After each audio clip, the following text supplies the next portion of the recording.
Today we're talking about Microsoft and Sony and their latest gaming decisions, we'll say. This is the 702 Gaming Podcast, episode 34. I'm your host, Jacob, aka 702, and I am joined by two Joshes, an old Josh and a new Josh, but neither of them are old in my eyes. So we have Josh, aka J-Mac, Hey. one of the original members of the podcast. And then we got the newer member of the podcast. We got Josh, aka Red Wing. So we're going to be trying to Howdy.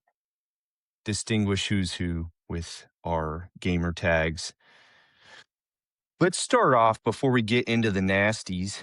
Let's start off with, what are you guys playing right now? Something more lighthearted. Red Wing, let's go with you. What have you been playing lately? The main thing is we've been I re-upped my subscription to Game Pass.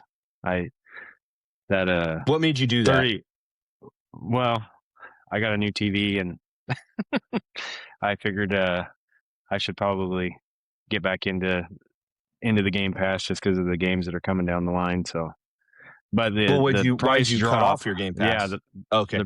the price hike and the price drop is pretty much what did it.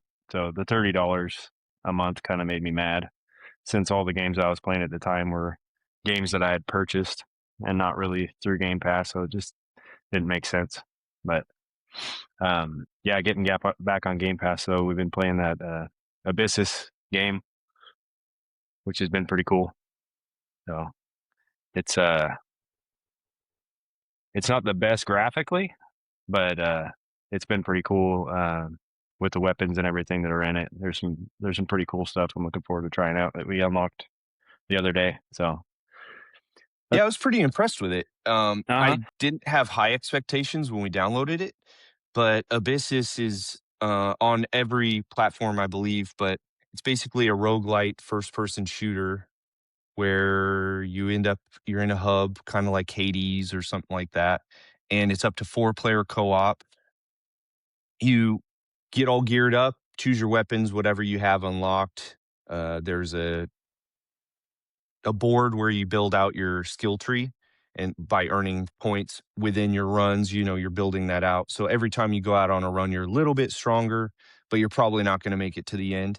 And yeah, at first I played it 2-player co-op, and then you got on and we did a 3-player co-op session, and we made it pretty far. I mean, it's like an underwater sort of vibe, like BioShock, where you're kind of in these aquatic old style, helmets, and like you're an old diver from diver, yeah, World War I or something. But the weapons are pretty neat. There's we just unlocked a Tesla gun and was it like a buzzsaw? Mm-hmm. Yeah, it shoots out like projector, like a radio arm saw blade. Yeah, and it bounces around and then comes back to you. Yeah. And it just has really cool random rooms that you go through. And as you go, you might find chests, you might find hidden things that level you up for the next run. You don't instantly earn what you're getting until you go back to the hub most of the time, and then you power up. But every so many rooms, there's going to be like a mini boss, then there's going to be like a secondary boss, and then maybe like a major boss that gets you through that whole stage. I think they call them depths because you're kind of going down into the depths of the ocean. Yeah, it's like each level's a different depths down. So it's been pretty cool. Yeah, and you're like always looking for brine, I guess. Not Brian, but brine. No. I guess you're gonna brine yourself like you're a gonna turkey salt your with fish. the salt water. Yeah. Yeah. But yeah, it's been pretty good. I actually have really enjoyed it. I think we'll probably get through the whole thing. I don't know. It does seem replayable. Like you could keep just going through to level your guy fully up. And it looks like you use the brine that you collect to add additional difficulties and everything like that. But I don't know how far we'll get past once we beat the final boss. But yeah, the difficulty is kind of all over the place. It seems like true. Seems like some of the different enemies are just like, whoa, they just whoop you. And some of them are a little bit easier. Yeah, I think that comes with the roguelite aspect of it, right? Where this run, you got kinda lucky and your RNG gave you all these great cards as you're going and you're getting, like, the perfect build, where the Mhm. next run, you're just getting all the trash and the enemies are just really difficult to play against, but I like that sorta mixes up the gameplay. Yeah, for sure. Yeah, I like it. So J-Mac, what have you been playing lately? Man, I knew you were gonna ask that, and I had to answer that, and it's like 3 games. So it's hard Okay. it's hard to say, one specific game. Um, Destiny's latest debacle and everything, so I've been spending most of my time on that. But previously, WinRose really grabbed my attention pretty hardcore. What type Great. of game is that? So I believe it's labeled as like a survival MMO.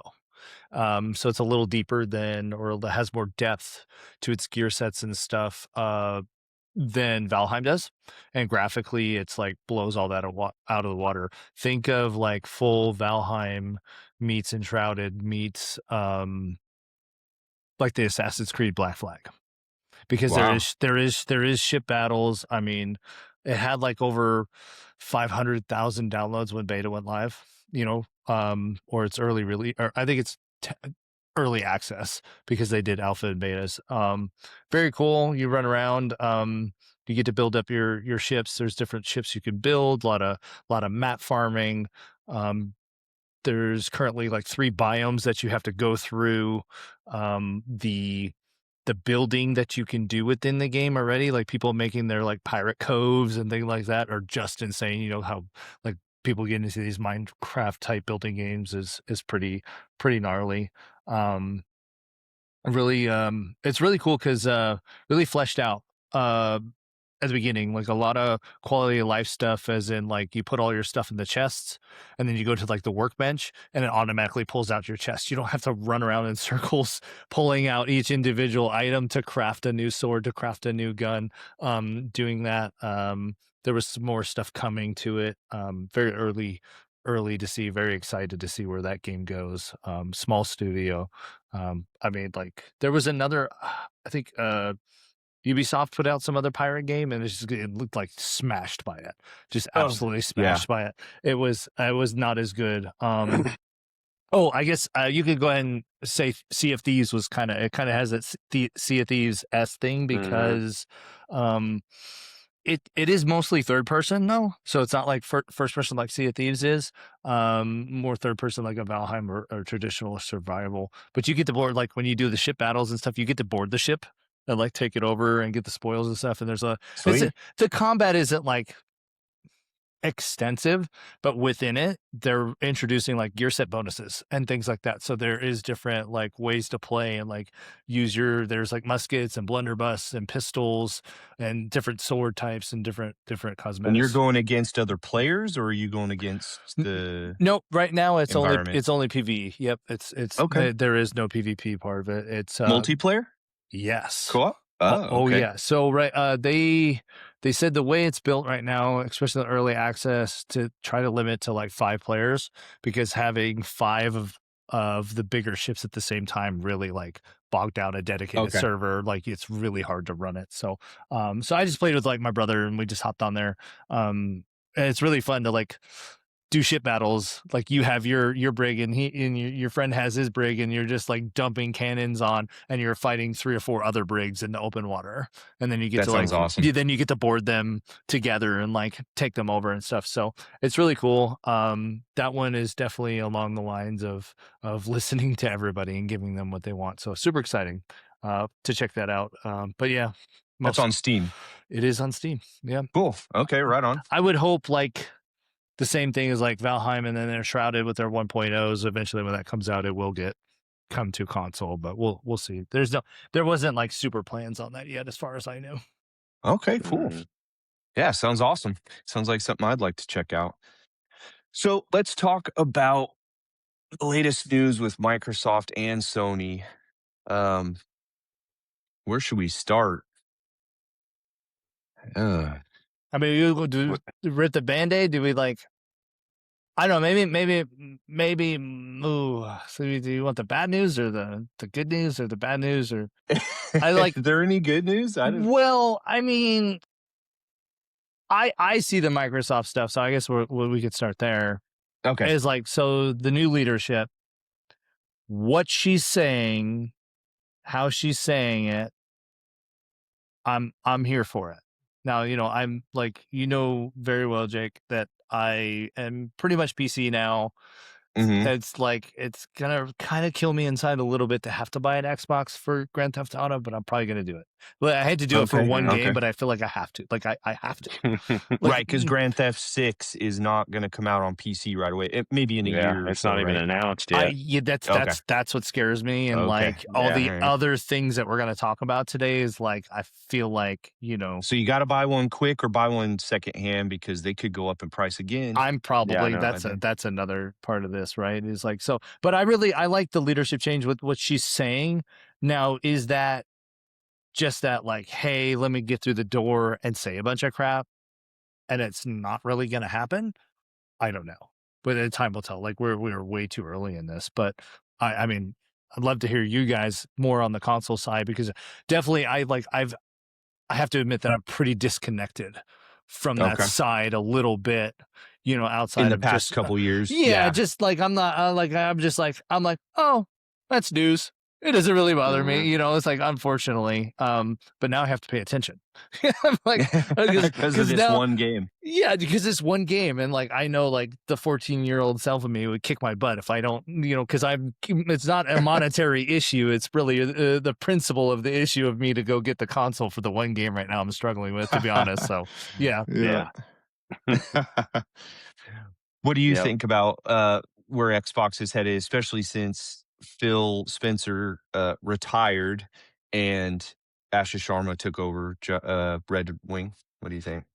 Um, yeah, I don't. I think Phil's getting a lot of hate with with the way he left and everything, but I think it was more of a deal where he was kind of pushed out, and them trying to work their magic to get everything right. I mean, I think for years people have been saying that Game Pass wasn't really a sustainable um, project. Like it cost too much money to sustain it and everything, and it just wasn't viable. So I don't know how much of that is true or not, but I think it's always good to have new blood in there. I mean, Phil Spencer, he's been at the helm for a while, so it's uh it's probably a good idea to have new blood.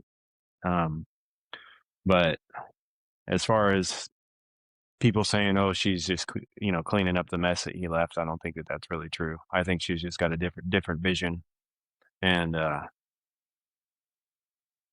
don't know how you deal with that and not you know piss everybody off because Not get the backlash? Yeah. yeah, yeah, I, but the stuff that they've done so far with that um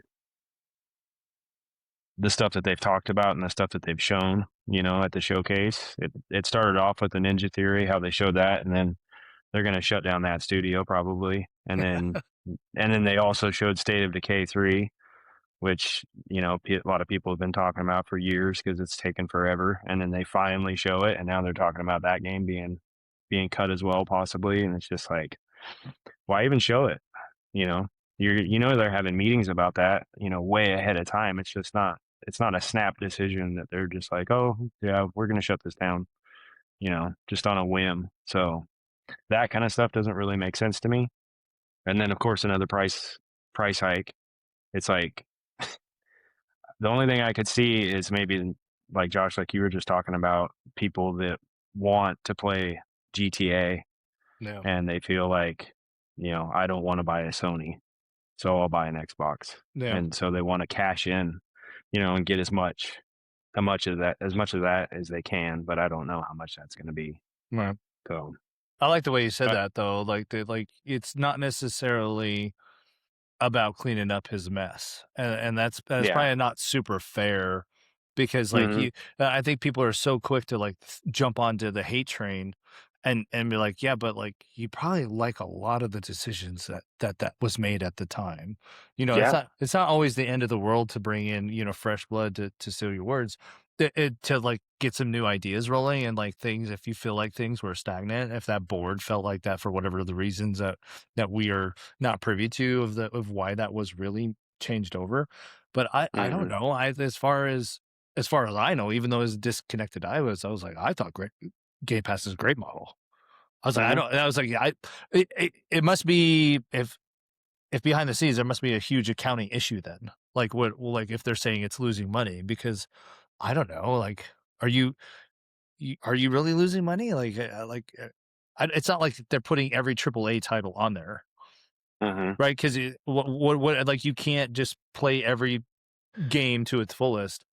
Uh, First party games, they started doing all of them on Game Pass, first party. Yeah. So anything they made, no matter the size, they were putting it on there. Mm-hmm. Hmm. And then they did tier levels, right? Where you to get Ultimate and to get those biggest games, you're paying the most money.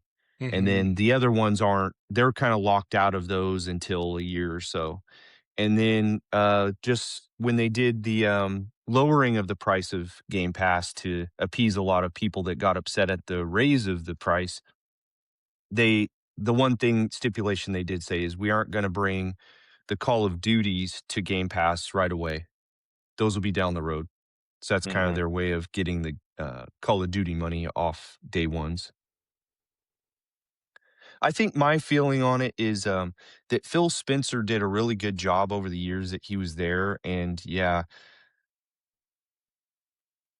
Asha Sharma, when she came in and said all these great announcements when she first came in, there's no way that those weren't in the barrel loaded up and ready to go from Phil. So she was just announcing everything Phil had worked so hard on before that. And then she was Hmm. taking the kudos. And I just had a bad feeling about her from the beginning. Such a young person to be running so many different corporations as leadership and to bounce around and to continually move up so quickly, it kind of tells me you're kind of cutthroat a little bit. You don't usually move around and move up because of customer satisfaction. You move up because of corporate satisfaction. Hmm. And for Microsoft to just hand it over to her without her having any experience in this industry tells me, and maybe, and I could be just being pessimistic. This is just my feelings, is that she was either brought in to dissect and piece out all of Xbox gaming, get as many pieces of money they can, dissect it, and then leave it with its skeleton to either shut it down or to sell it off. Um, when she very first came in, one of the original Xbox creators had said he felt like she was hired to sunset Xbox. Hmm. That was, right when she got hired, and I didn't maybe necessarily feel that way at first, but when you see the decisions, like you said, these huge games that were just announced, and then the next day to say, well, we're actually shutting that studio down, or we're going to try and sell that studio. There's something Hmm. wrong. Like you don't do that unless you have some bigger plans. Hopefully, my hope is she's steering the whole Xbox brand into a just down a different path. But my fear is she's actually just piecing it out, piecemealing it, until it's gone. It's a big corporation. It's a big piece of business, Xbox as a whole. So many Hmm. developers they own. There's no buyer that could buy the entire Xbox Right. brand, realistically. So Yeah. what do? If you have something that large, you sell off piece by piece until you have a small enough chunk where Amazon or someone else has the money to buy the rest. Yeah. That's my fear. Yeah. So Hmm. do you think there's like this really negative, like they're just like they're really in red? Like they're in a really bad spot with the overextension of these other studios. And well, like you guys are saying, like if you say the brand new Call of Duty comes out, or even, right, Grand Theft Auto, but then the Game Pass even what's the ultimate right now per month? Like, if that is undercutting the main digital, $22.99, yeah, so I that's think. hugely undercutting the $70 to $80 price tag of a game, digital or not, right? Dude, like, we'll get into that Mhm. later, but that is hugely undercutting that. So yeah, so like, I guess in that sense, if you're still able to do that at some aspects and getting day one games on Game Pass, like you kind of, yes, it sounds cool, and you were trying to sell a bunch of Game Passes, get a bunch of money up front, and do all this, and like, but Mhm. how you were allocating that subscription per game isn't the same as saying like it was the Sega channel way back when, like Right. for my old gamers out there. Like that Yes. Yeah. was that was more of that rotation Yes. now. Like, so if you are able to get that day one AAA, like, yeah, it's a huge undercut. And that maybe that's where they went wrong. In Yeah, that could Yeah. be a huge factor in it. It could quite possibly be the Game Pass. It's been a great deal for years. Um, it's unfortunate that Phil Spencer made all these huge decisions and talked Microsoft into allowing him to buy these Activision and Blizzard and these massive Mhm. companies, Bethesda, spend so much money. And then for Microsoft to have expected the return on those investments immediately, they didn't even wait years. They bought it, spent the money, and now already they're going, wow, we aren't making enough off of this. Right when I felt like Xbox started firing on all cylinders, we were starting to pick up and we were getting traction. Games are coming out that are really good, and that we have a lot of games on the horizon that are really exciting. Mhm. To just you know start cutting that back is unfortunate. I hope I'm wrong. I hope I'm wrong. Yeah, I mean, Yeah. you see that across the board. I mean, I don't think, I mean, that's kind of a world thing right there. Is like, it doesn't seem like anything's giving a chance to bake. Yeah. It It's like, is. what did you do for me yesterday? This is not even Mhm. what you're Yeah. doing, what you're doing right now or today, or like, what is this gonna do next week for me? It's like, how come this didn't already, like, I bought it. Well, why didn't it already turn over 20% for me? Like, what Yeah. the heck? They pivoted so quick with things. It was like, you know, Xbox has always been in last place with the consoles. And so it's like, okay, what do we do to sell our consoles? Okay, so they come up with this great idea, Game Pass. And it's like, Netflix for games. So they launch that, and then everybody's like, dude, this is awesome. $20 a month or whatever it was at the time. And it was, you could try games. If you liked it, you could keep playing, and if not, you move on to the next. There was always a stream of games coming in and everything, but then at some point it was like there's not enough games, and Xbox itself doesn't have exclusives. So I don't even need to play these games on my place or on my Xbox. I could play them on PlayStation if they're cross-platform or whatever. So I don't have to subscribe. So then Microsoft is like, oh well, what do we do with that? So they decide, let's start buying studios. And then they spend all this money on studios, but then it's like, yeah, you bought all these studios, but how long is it going to take to get the games? And then it was like every year it was like, oh, we got all these first party games that are coming out. They're coming out. And then it was like, oh, no, they're not coming out this year. They got pushed to next year, you know? And so then that's when they started to pivot to everything's an Xbox. You can play Xbox games on your TV. You can play Xbox games on your PC. You can play Xbox games on Sony. You can play Xbox games on Nintendo. And then, as soon as Phil was gone and Asha Sharma came in, she was like, you know, she dropped the hammer on that. That Xbox is it, that this is an Xbox, that's gone and went out. So now what do? They're still in last place with the console, so, and all this money that's been spent on all these studios, it's a tough place to be in for sure. Yeah, and she had, announced the Xbox Helix, like, officially right when she Hmm. started too, right? And Yeah. immediately after that, it's like the question is up in there. We aren't actually we announced it, but let's take a step back. We aren't sure we wanna do that right now. It's a different way to do it. It's usually like, kind of almost like letting those things just leak is the better way to do it, rather than Right? like, Hmm. why would you say that? So I looked this up as he was talking about, being in last place, just a perspective. So the Xbox, like Series X and S, roughly sits about 30 million units. PS5 is at 75 million units. That's hard. Yeah. And that's where 3 you say, times. yeah. And if like you're not going to give yourself time for the studios for some ROI, like I just, but again, if that's your goal, like maybe you're just never going to win that battle. Yeah. Like you never started Xbox never started the way Sony did with exclusives and things like that. Even, coming from Destiny, I almost did switch over to the PlayStation side for the exclusives. Luckily for that game, it was just like 2 pieces of content that really didn't get you anything, but that is not the case for every game. And that is like there is a reason why, when you're in a place to do it, you have both consoles, because I love MLB The Show.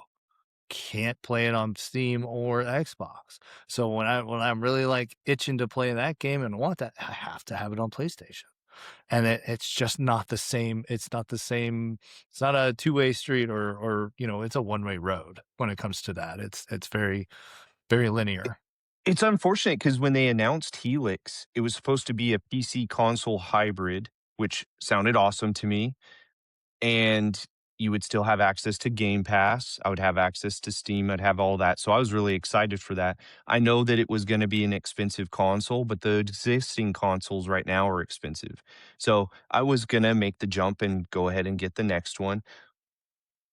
They did such a great job. Their best generation ever was Xbox 360, and they released a year before the PlayStation did that generation. So they had the leg up on them, and they just made some better decisions than PlayStation did. It was cheaper, I think by 100, $200 at the Mhm. time. Yeah. So they just made all those right choices. If they kept on track with Helix, they would have released before PlayStation 6, just like the 360 did. They would Mhm. have probably been cheaper because PlayStation um, is also continuing to raise their prices.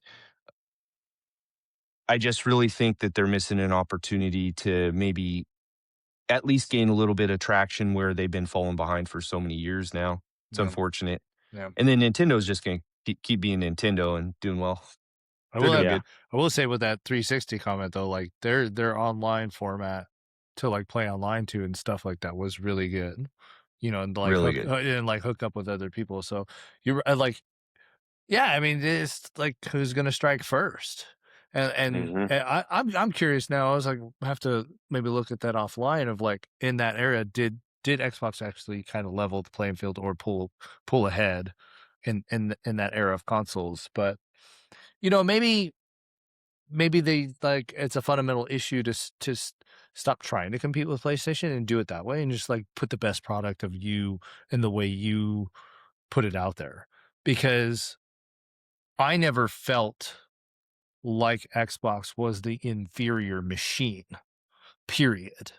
And so Mhm. that was the console that I played the most on, even though when I was growing up, it was all PlayStation, PlayStation 1, PlayStation Yeah, 2, same here. and that was it, right? And it was Yeah. in a way a PlayStation fanboy, but it was like, you know what? Once I got that at like I think it was just the next Xbox after 360, right? The big The one, freaking the one Xbox Yeah. One, the big behemoth, right? That the thing. Yeah, VCR. Yeah. yes, Yep. yeah. Right. The Freaking beta deck. the beta deck. Yeah, exactly. So once I got that though, that was a good machine though, right? I played that more than I played the PS3 at the time. So there They was marketed it bad, but it was a good machine. that's what Yeah, yeah. it If you was. look back, yeah. And Mhm. like it's like the McDonald's Subway thing. Like Subway has way more restaurants and it does way better than McDonald's, but McDonald's is still the most popular. So that's like, what does it matter? Like, Yeah, that's yeah, true. like we're just talking, and then we come to like the reality of the capitalism situation of like, oh well, they're they're looking at the number I just told everybody, the 30 million versus the 75, and they feel like they're doing something wrong, and that's kind of a shame. It's, Yeah, that is. Yeah, 30 million units is nothing to scoff at. Yeah. And it's a great product. It was a great machine. Plus, you're selling your games on Steam. Plus, you're selling them on the Microsoft Store on PC. You're selling them on BattleNet. You're selling stuff on phone. They have the awesome cloud service. I'm not a cloud streaming like player, but when I do, it really has progressed really well where there's not much lag. You can hook a controller up to your phone and just play something. It's pretty impressive. Yeah, it is. That's what makes sense for that, Xbox everywhere. Right. So, and I was just looking at the last time Xbox officially confirmed their numbers for Game Pass was in February of 2024, and it was at 34 million. So I don't think you could ask for a much better install base if you got 30 million units out there. It's not, I'm sure it's not 100% of people were subscribed to it. It was probably more like maybe 20 million on Xbox and 10 million on PC for Ultimate or something like that. But still, I mean, that's what I would say is a success for Game Pass, but they still couldn't make the numbers work. So it's unfortunate. And then we just got the news on the Sony front that starting in 2028? Am I right? 2028, they plan on no longer producing discs for their games, for any game, not just first party, for any game on PlayStation. Well, they're also talking media. So like we have to right, like, so the conversation. They're talking movies? We're talking media. Whoa. I didn't realize that. I didn't realize that either. Yeah, no, I thought it was just going to be for their consoles. No, you guys are saying what has been like announced and talked. I'm not saying that they've specifically said that. Okay. But understand what we're really talking about. Oh, I see. As the end game. This is an implication of the future. Yeah, you don't just drop the hammer on people. You chip away at them. Yeah. You got right. You chip away at it. You soften the blow as much as you can. Right? So it's like, yep. Think about it. You're scaring me. Yes. Think about it. Think about it. So because into all future physical media. Yep. Everything down the line. And here's another piece that was really going to freak you guys out. Okay, so something just happened in California. They were trying to do the Protect Our Games Act. Okay. They were proposing like require publishers to provide an offline mode or issue refunds for shutting down servers of games that they paid for.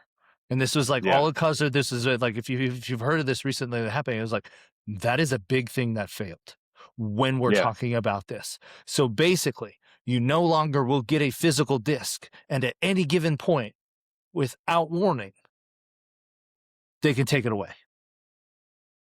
Yeah. Yeah, because that was happening with movies. I forget what it was. That basically you're buying the rights, to lease to lease the movie. You were renting it for as long as they let you. Yeah, and then that's going to go for music. That's why I said that's going to go for music. You're right. That's why I said media. A huge music distributor. This could change the dynamic, and it could go beyond. Obviously, we're focused on Sony because they are, potentially the first in this race, if you will. But yeah, I mean, think about it beyond the games. I was like, the video games are slowly been doing that. I saw some meme the other day was like, oh, look, I got the new game with the book. Then the next version was like, oh, where's the book?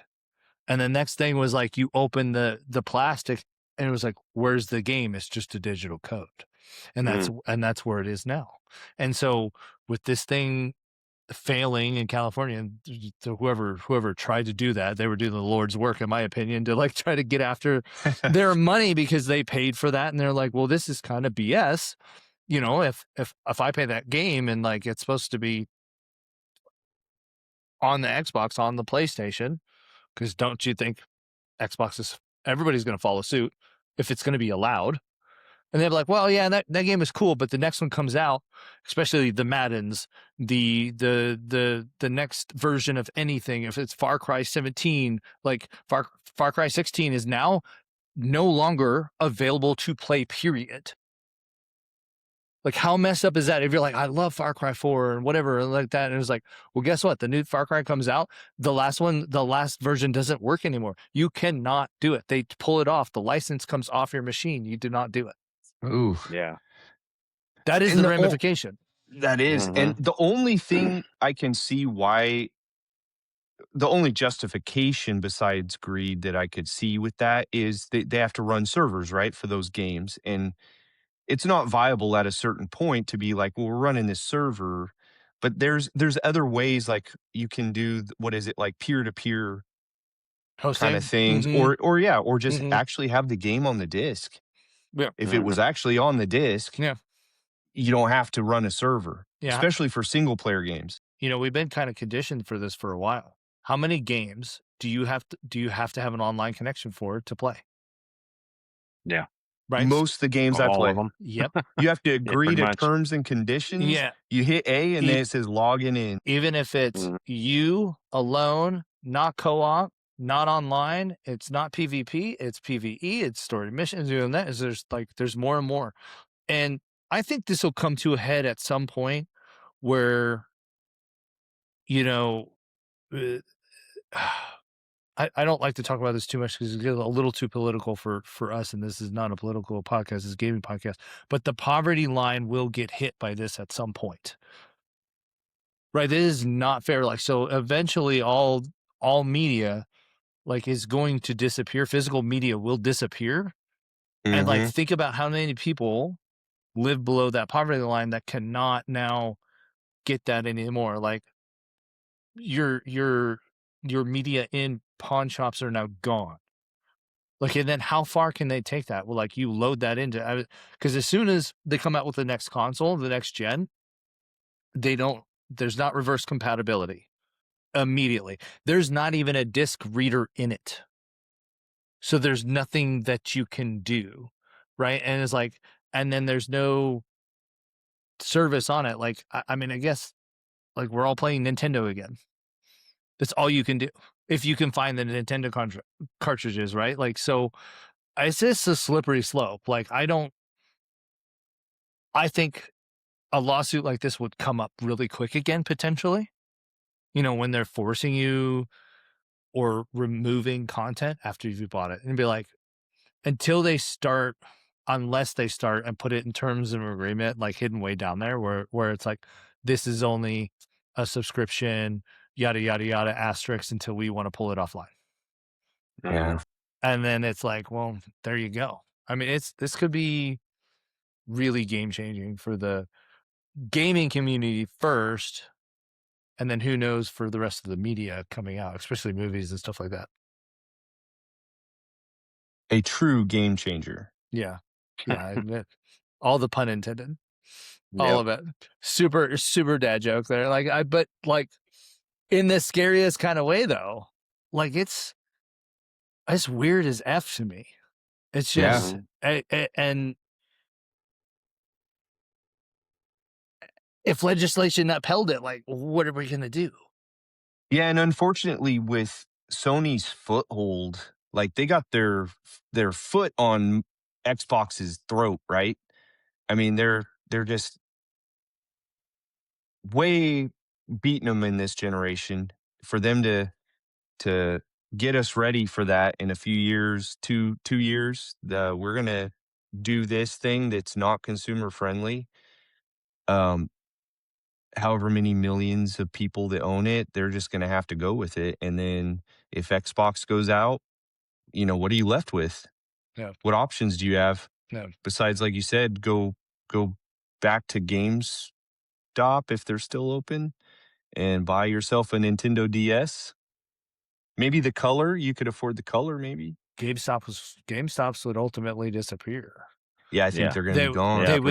They would have to like rebrand a retro physical media something, or have to do that. I mean, what's the point of going to GameStop if they just give you a business card with a QR code on it that gets you the game, like Yeah. like that you have to pay for anyway. So it's not. Yeah, I could see GameStop either going out of business soon or doing something ridiculous like when you go into your local grocery store, there's a little GameStop kiosk where they sell some Funko Pops and game cards, so your grandma can go into the grocery store and buy a game on a piece of paper, right? Yeah. GameStop's now Redbox again. Yeah, they Just a could do vending that. machine, Yep, you know, yep. with It stuff in spits it. out just a piece of paper with a code to Yeah. download. Have you Yeah. guys ever used GameFly? Yes. Did you ever gone? GameFly's gone? Oh, you're saying it will be.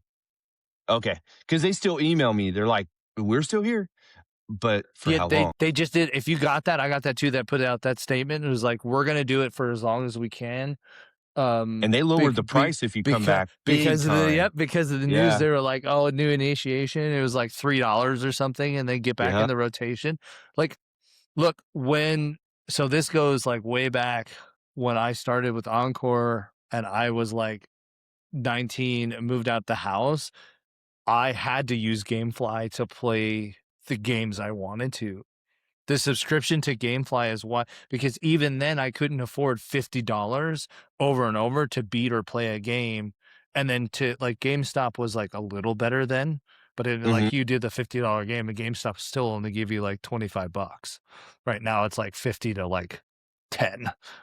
Right. If Yeah. you can, if they'll take it. Right. So but the GameFly was such a good way to play all the games and have the entertainment of the media and do that, right? And so I like now that option's gone. And I understand times have to move and change, but like unless they're coming out and saying now you buy it and it's forever access, especially movies, like I'm not gonna want to keep buying movies if it's like you're just gonna delete my library. That's messed Yep. up. Yep. That's not right. Like, do you know how many people like I would just stop going to movies? Like I am, again, maybe a little angry because of Destiny and everything, but I am like a freaking hair away from just boycotting Sony. I just like I it's was just gonna ask like you if when Grand Theft Auto 6 comes out, you were saying you were gonna buy an Xbox again. I was thinking, why wouldn't you get the PS6 or the PS6 Pro? I was gonna ask you that, but now that answered the question. I think the Xbox is a better I've machine and like a better seen online a lot of people are have the same sentiments as you, is like, a little upset at Sony, or at least they wanna make it known that they're upset yeah. about that decision, yeah. Yeah, Yeah. well, that and it's just they're not doing themselves any favors. Like it is screaming from the mountaintops, I'm greedy. I'm greedy, and I can get away with it because where else are you gonna go? I got all the toys, right? Is like, Yep. and I'll allow you to play with them for a fee. Yeah. I know. We all had a neighbor like that Yeah, growing up. yeah, Yeah. It'll cost you. yeah. Mhm. Yeah. No, I mean, outside of I do prefer the Xbox controller. I know you can still figure out a way to play it on the PlayStation, but that's just it's such an easy transition for me from PC because I did actually have Game Pass on the PC for some time because I was like, in like COVID time and like gaming lulls, or like you get in these like weird gaming lulls where your main game or whatever it is kind of goes away, and it was like Game Pass is great. Like I'll have that subscription for a couple months, get to shut it off. It sucks that they weren't doing well enough on that. It's not our fault. We were Yeah. putting money into it. We liked the model, but yeah, it could be some wild stuff coming down the pipe there for everything. Yeah, we thought the COVID era of gaming was pretty crazy. The next couple 2-3 years might be even weirder. It feels like it's corporate greed and they assume that like AI is going to do everything now. I don't know, dude. Because like your favorite game, what's like? I bet in your favorite game there's some type of narrative, artwork, and story stuff that AIs just can't do. Like I know some of that stuff is good, but like it just, to me, you can tell pretty quick. You're just like, it's not really a homegrown. Like it's slippery slope, man. I think it's good for if we're using it as tools to be more efficient in things we do, but it can't be the replacements. And it like, I don't know for a fact if that's what it is, but it does. Everybody feels that shift, and it was like, oh well, we're gonna get rid of media, and then we're gonna just let AI sort you out, and then put it in freaking libraries, and then if we feel like your library is too big, we're just gonna delete it, and you get to start over. I was like, that's why I don't play Nintendo too much, because you're not gonna keep getting me to buy the same game every console. They're pretty good. They're pretty good at that. I don't know how they do it. There's You want some Mario again? Dude, there's some like hypnotizing like thing that's happened within their music that people are like, oh yeah, I'll buy Mario Kart for the 18th time on the new Switch. Sure. Yep. Yep. Little nostalgia, little new to it, and bam, They might got me another on paycheck. the Wii Sports Resorts, because that new version's coming out. I'm like, I gotta get that though. I know you're talking all this talk, but you're gonna buy it. I'm gonna buy it. Yeah. They got Actually, me. you know what? Pre-order it. I'm brainwashed. Just go ahead and pre-order it. Yeah. The Zelda release. Guaranteed that my bank account is going to see the purchase of that. I don't. That's going to be a big one. Yeah. Sure. It's is it Ocarina of Time? Time, yeah, remake or remaster? Yep. Yeah, that's going to be a big one. Oh yeah. He's jonesing. That one is going to be in the house. So unfortunately, God damn it, how do they do it? Yeah. Freaking masterminds, dude. And they'll release it at the same time as GTA 6 too, and just be like, whatever. Everybody else is scared of that, but Nintendo's like, Yep. They're going to sell both. Both are going to sell. But see, they don't take it away. They'll just re-release it. So how do they do that? They don't have to threaten to take it away to get more. They're just like, make another one. I would rather the Nintendo version of, just give it. I could either play it on my old one, or if I want it on the new console, I'll play it again. I'd rather choose that than the take it away from us forever. For sure. Yeah, there's a ton of emulators if I really want to go back and play the other one. But like, you're remastering on the new Switch and then like kind of polishing up the pixels and stuff. Like, I can't wait to see it. Yep. Yeah. All right. Well, it's dark times ahead, but we'll keep playing along, I guess. Yeah. Till we can't anymore. Yeah. Well, stay tuned to 702 Gaming Podcast if you're interested. If you want to go down in flames with us, just hang in there. We're out of here, Josh and Josh. I'm in a Josh sandwich. Yeah. Yep. And I love it. All right. Later. See you guys. See ya.